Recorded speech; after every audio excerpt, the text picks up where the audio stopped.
This program is made possible with support from the Ida Kaysen Callaway Foundation.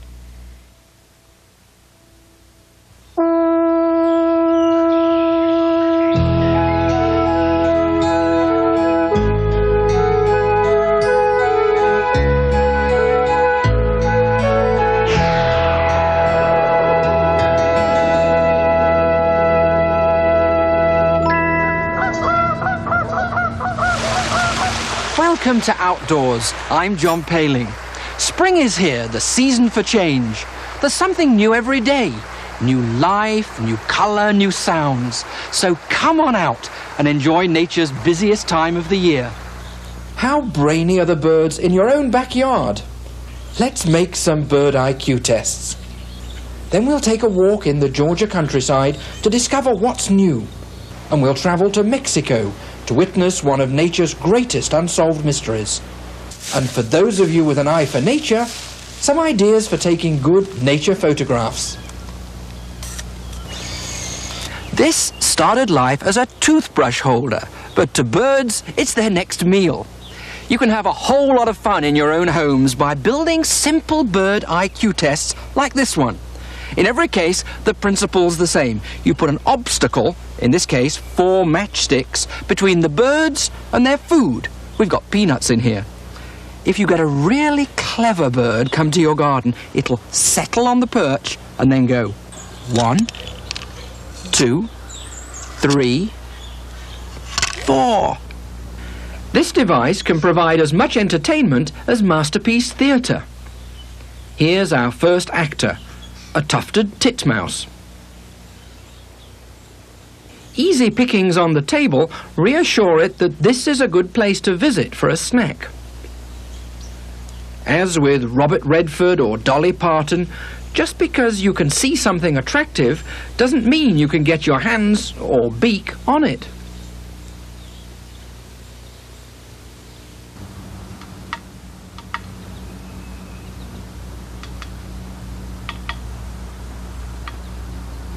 Sadly, like much of life, the most direct approach doesn't always work.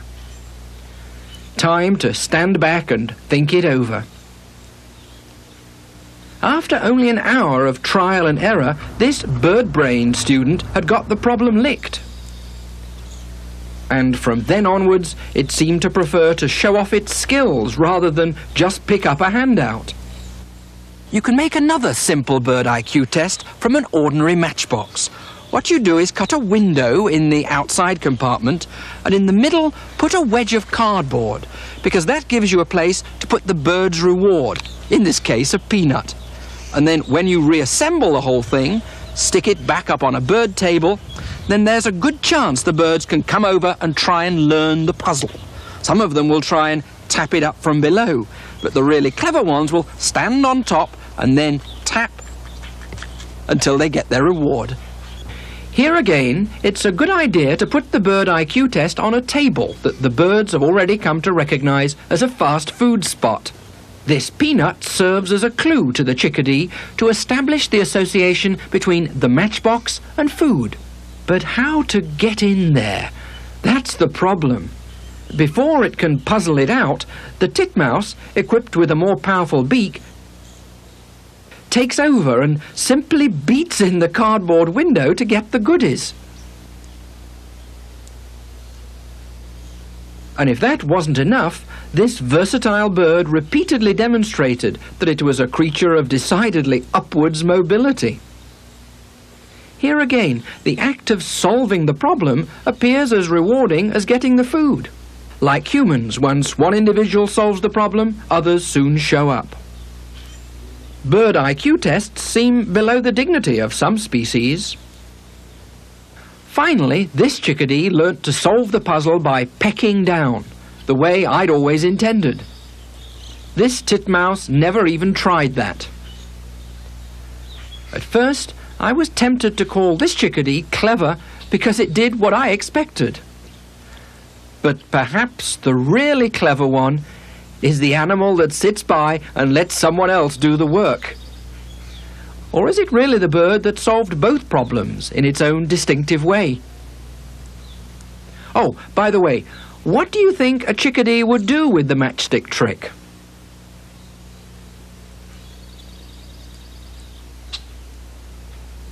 In this case, having flung out all the matchsticks, it picked up some food that was on the table all along.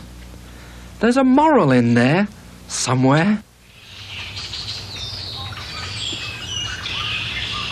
This time of year, the birds are really singing. It's nesting time, and their song is a way to mark or protect their territory. There are lots of other things happening in the spring woods, and Callaway Gardens naturalist Luann Creighton and I went out exploring. This is a wonderful colour. What's it called? This is a redbud tree. During the other seasons of the year, it's rather inconspicuous, but this time of the year, the purple blossoms just sparkle. It looks like a bean plant or a pea by the fruits. It is a legume. It's related to green beans and peas. You can see the similarity between the fruit pod and that of a green bean. You know, these flowers, John, are edible. You can eat them? Yes, as you're walking along in the woods, if you're a little hungry, you can munch on them. They have a fairly sweet, They're delicious. good taste. Good taste. I harvest them sometimes and put them in a tossed salad, or you can decorate an iced cake. They're a beautiful addition. You have to watch which plants you eat, though, don't you? You have to know just what the identification is on them. Be very careful. A lot of plants and flowers are toxic.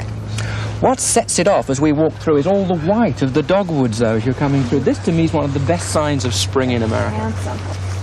Whenever I see the dogwood flowers, I know that spring's really arrived. So many people watch for them to bloom in the spring woodlands. They're gorgeous. Do you know why they have these dents at the edge of... Are these the petals? Well, they're not true petals.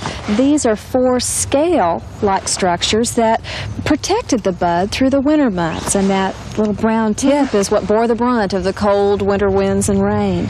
Whenever I see this green colour, it reminds me of my son's face when he goes into those restaurants, $3.99 all you can eat. Oh, no. That's what he looks like coming out. Well, at least the dogwood blooms turn a brilliant white and sparkle on the trees as they mature. There are some pink flowers I saw over there. Do you see those? Oh, they're Piedmont azaleas. They look lovely. It almost looks like an artificial plant.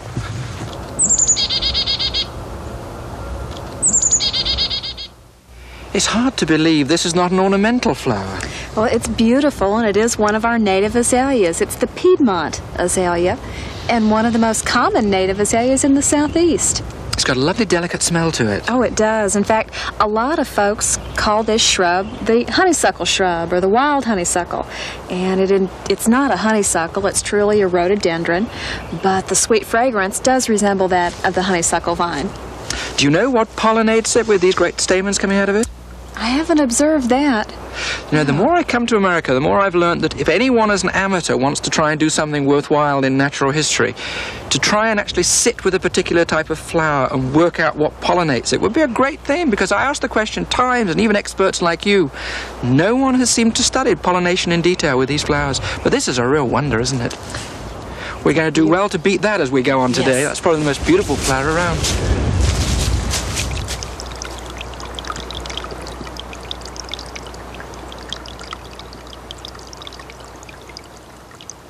Clouds are coming back too.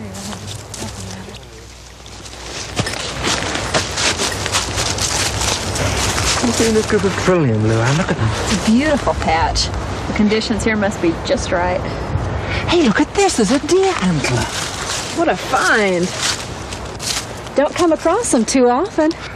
It's almost been chewed through. What's this, rodents? The rodents, when the deer drop them back January, February, the rodents come along pretty quickly. Find them on the forest floor and nibble for the calcium and phosphorus and other minerals contained in the antler.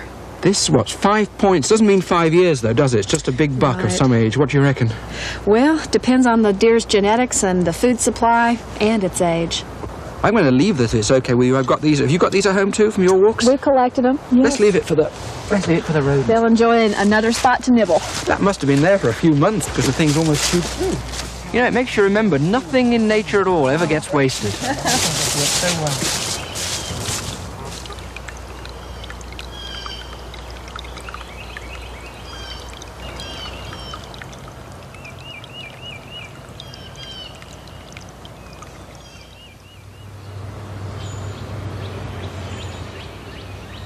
John, there's the female mallard sitting tight on her nest. Oh, wow. She's perfectly camouflaged, isn't she? She really melts right into the pine straw and the material she's made that nest from. How long has she been sitting just here? We noticed her about 2 weeks ago. We discovered her on a bird walk, of all things. And at that point, she was laying eggs. Now, for about a week or so, she's been incubating. So she could be sitting on anywhere from 6 to 15 eggs. And in about 3 more weeks, the ducklings should hatch, and we'll have fuzzy little ducklings swimming around the lake. So cute. And where's the male? Doesn't the male keep guard usually while she's incubating? He should be out swimming on the lake. He usually scouts around and watches for danger and helps protect her while she's sitting tightly on the nest. Has it ever occurred to you that with mallards, the male is so glorious and beautiful and the female just sits there drab and quiet? You ever thought why females are not like that in the human species? I have to think about that a little bit. You'll kick me in lest I'm careful. Let's go by quietly.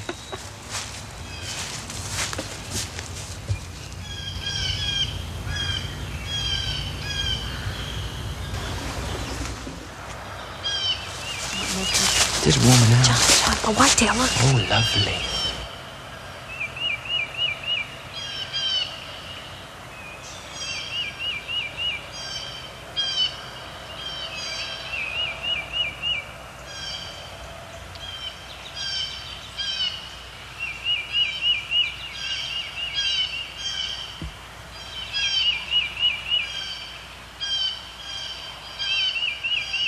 There goes the whitetail up and gone.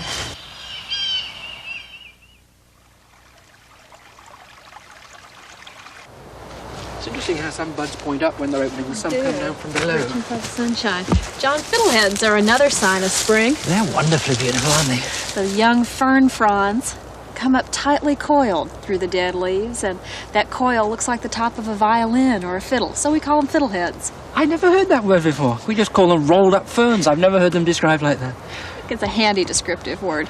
All the fern species come up with fiddlehead fronds. In fact, there's a cinnamon fern over there with quite larger fiddleheads. They're beautiful like that. Well, I remember that. Fiddleheads. It sounds like a kid's cartoon character to me.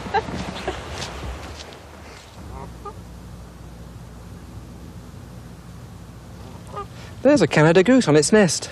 Boy, she's mounted up quite a lot of grasses and reeds to create that nest. She could be sitting on anywhere from 4 to 10 eggs. That's their usual clutch. And the male always stays much closer, I remember, than other birds. Looks like he's parading out around on the water out there, perhaps watching for danger or protecting her. They're very regal. You know, you really can't tell a male from a female goose from a distance, except the females are the only ones that incubate the eggs. So we know that that's the mother on the nest and the father out on the lake. One thing I know about these things, if you get too close to them, the male actually will attack you, won't he? He can be quite aggressive. He's very protective of his mate. You know, they mate for life. There's a lesson there, Luann, for some of us. I think you're right. Relief that the weather's turned so fine after all that time. And this, I know, is one of your bluebird boxes, isn't it? That's right. We have many throughout the area. We don't get these in England, and remind me what their breeding cycle is? Well, you know, they're cavity nesters, so they have to build inside either a hollow tree or a wooden fence post or a man-made nest box, which they adapt to very quickly. And when did they take over a box? Well, the males start to scout about the middle of February to find a suitable nesting hole. And in about another month or so, they'll begin to build the nest, and then about the end of April, there'll be babies in the nest. Hopefully, the parent bluebirds will raise 2 or 3 broods of young during the summer months. Isn't it true that the adult bluebirds are bug feeders? They are. They're certainly a friend of the gardener. So if you put up a box like this, you're not only doing the bluebirds a good turn, you're doing yourself a favor too. You know, if you're going to put a nest box up, you need to put it up in an open area. Bluebirds like grassy habitats, like a large lawn or a meadow or a field. And about 5 feet off the ground, as you see here, is a perfect height. Isn't it true that bluebirds were dying out? They have declined. In fact, some people think up to 90% in the last 30 years. It's because of loss of nesting habitat. So this is an issue really where homeowners can make a difference. You as an individual can put a nest box in your backyard and raise maybe 2 or 3 broods of bluebirds each year and help add birds to that declining population.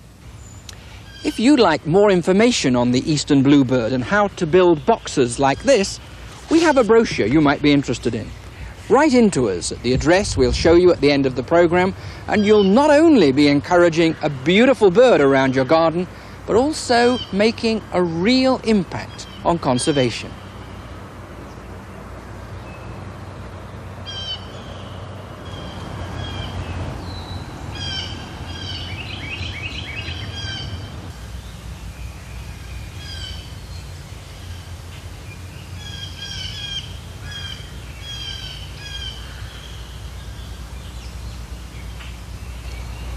This is milkweed.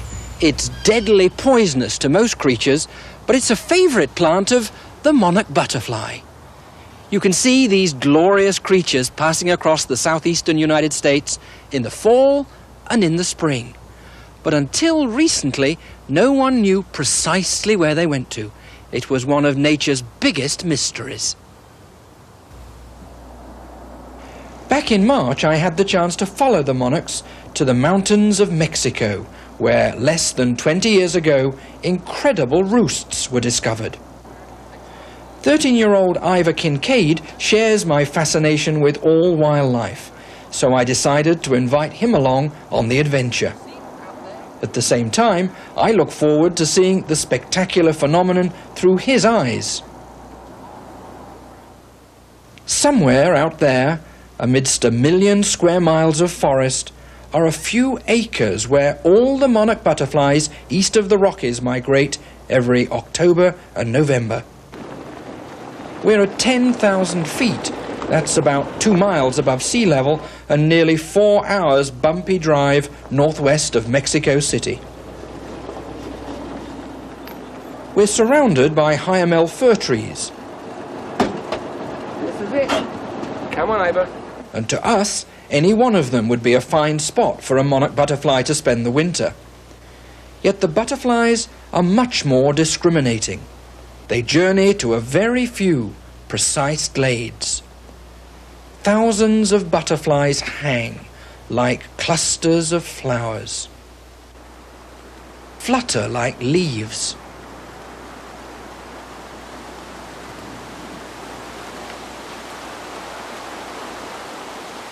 Suddenly, the butterflies are all around us. In March, these insects begin to warm up and fly in dense clouds. They carpet the trees and nestle in the warm spots along the road. So thick, it's almost impossible to avoid stepping on them. Among the swarms, small dramas are always taking place. Look, there's 2 feeding. All right. These monarchs, when they're down here in Mexico, they've got to get a lot more fuel, a lot more nectar to make fat, to get all the energy for their trip back home. They're bouncing around on that flower in the window. See the feeding tube on it? They've got like a long proboscis that they suck the nectar up with. Just think, if you had a nose that long, it would reach to your knees.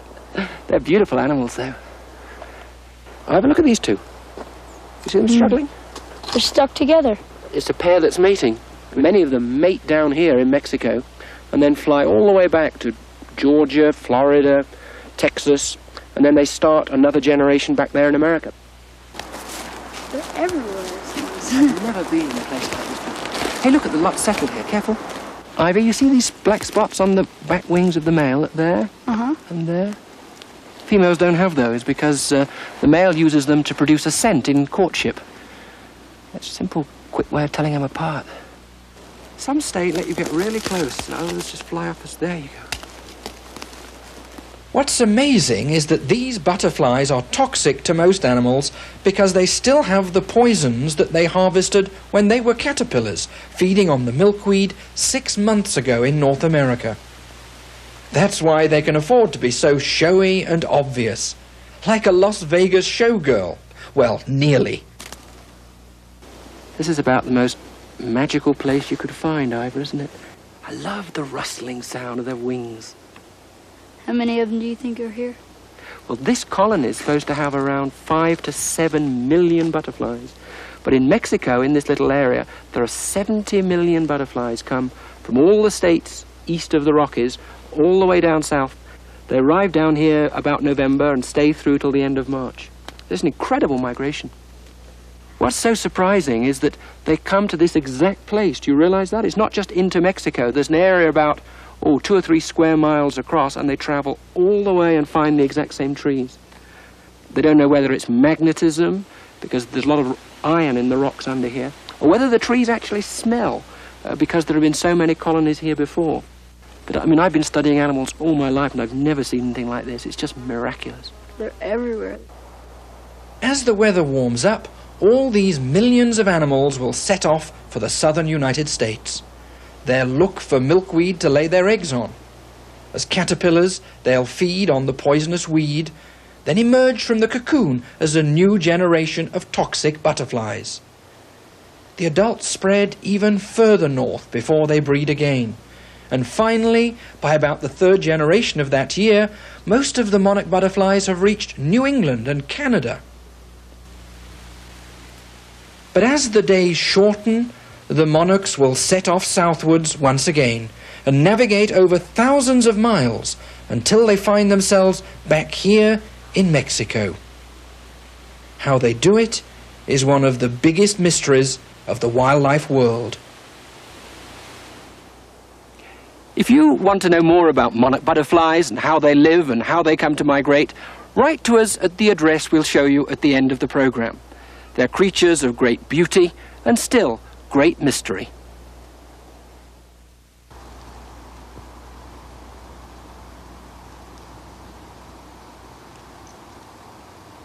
Richard Green is a geneticist, but as well as that, he's a top nature photographer. And like most specialists, he has tons of gear costing thousands of dollars. But nowadays, there are so many super automatic cameras on the marketplace that we thought we'd give him the chance to go out with a simple camera and see what a cameraman's eye can produce. It looks totally different day by day, doesn't it? Oh, especially from when I was here before. That was it, 2 months ago. Uh-huh. Let's sit down here for a while. Now, let me remind myself, normally on an assignment you have around $3,000 of equipment. Exactly. But this time, what do we send you out with? Very simple camera, very good camera, but it does everything for you. It has automatic focus, automatic exposure. You just drop in the film and then go about your business taking photographs. And you can get one of these for around $100 these days. Exactly. Yeah. Well, let me see what you managed to achieve. All right. Oh, wow! That is incredible! Yeah, I really like that one myself. This was 2 months ago, so bulbs, I guess, in greenhouses were just at their best. Right, right. And that's exactly where this was photographed, so you don't necessarily have to think when you're in the winter that you can't take pictures. This is magnificent. It's very nice. The color is just so rich and striking. Very strong side light that gives nice shadows to the subject and highlights it very nicely. But could you have got a single tulip in the frame with that camera? No, the camera has a slightly wide-angle lens on it, so you can't get really close to your subject. But what you've got here is a picture that's so exquisite. I mean, it could even be in a salon, couldn't it? Just so striking. It's very nice. And now this one, that is lovely too. Here's a typical photograph where the photographer really has to look to organize what he sees. You know, there's just an awful large number of elements in the photograph, but if you spend the time, organize what you see, you can direct the viewer where you want them to see. And here we have several nice little balancing trees on the right side, a nice little stream that draws the viewer back to that bridge in the background, some very nice reflections in the water, and just makes a very nice, pleasing photograph. I love that. That says winter to me still. It does. And reflections always add another dimension to a picture. Exactly. That looks so peaceful. Yet it has the chill of the winter sunlight too. Certainly does. And here, a different picture again. This is pattern that makes this work, is it? It does. Taken in the exact same place as that previous photograph, but a different angle, looking straight down into a pool of water at something that most people probably wouldn't take a picture of. So use your eye. That's so crisp. Now, how on earth did you get that? Well, believe it or not, that was photographed in a parking lot. It looks as if it's in the middle of the countryside on a crisp, frosty morning. Sure. I just pointed the camera up and started looking at the trees and how the branches were being arranged. I think that's what journalists do when they take photographs too, isn't it? They try and find a view that's different from the ordinary human eye line. Exactly. And then people see something in a different perspective. That is wonderful. How big is that bird? Not very big, about 1.5 feet from tip to tail. It also illustrates again that you can't get very close to a subject And it's difficult to take wildlife photographs with that camera because it does not have a telephoto lens. So to take that picture, I had to stalk the animal, walk around very quietly so that I didn't scare him away to get close enough to take that photograph. In real wildlife photography, I'd use a very long lens to fill the entire frame with just the photograph of the bird. But that's very nice. That is so charming. Everyone's going to love a picture like that. I think that when you take pictures of birds or pets, if you can actually spend the time and have a lot of luck to get at the eye level of the animal, Sure. then it always shouts out at you. People who want to take a lovely picture of their pet would always do that. And here you've actually got the highlight in the bird's eye and the perfect detail. Look at the drop of water that's fallen from its beak, and that's so crisp. What sort of things do you look for when you go out to take wildlife photos? Well, the most obvious thing, aside from just the visual impact of what it is I'm going to take a picture of, is how the light falls on the subject, whether it's side light, frontal light, or light coming from behind, which is going to give a very nice silhouetted appearance to the subject. Beyond that, you just want to make sure that you're going to get your subject in sharp focus, number one, and then I work on composition. What do you look for when you're composing a picture? Well, the main consideration is just how we organize everything in the frame. We want to keep everything nicely balanced. We want to give the viewer some visual cues or visual lines to follow into the frame so that they see what we want them to see. So it's like a pattern, really. Exactly. We don't want them wandering aimlessly about the frame. We want to direct them to where we want them to be directed to. Well, Richard, I think your $3,000 camera wasn't needed to take good pictures. That's one lesson from this, isn't it? Sure. And it really reveals to me that with this modern equipment, if you have the right eye, as you do, you can get quite remarkable pictures. Sure. Patience and using your eye. Once you have the eye, then the camera equipment will just naturally follow. Spring is a beautiful time of year. You can go out day after day and always find something new to discover and explore. So remember, always save a place in your life for nature. For Outdoors, I'm John Paling.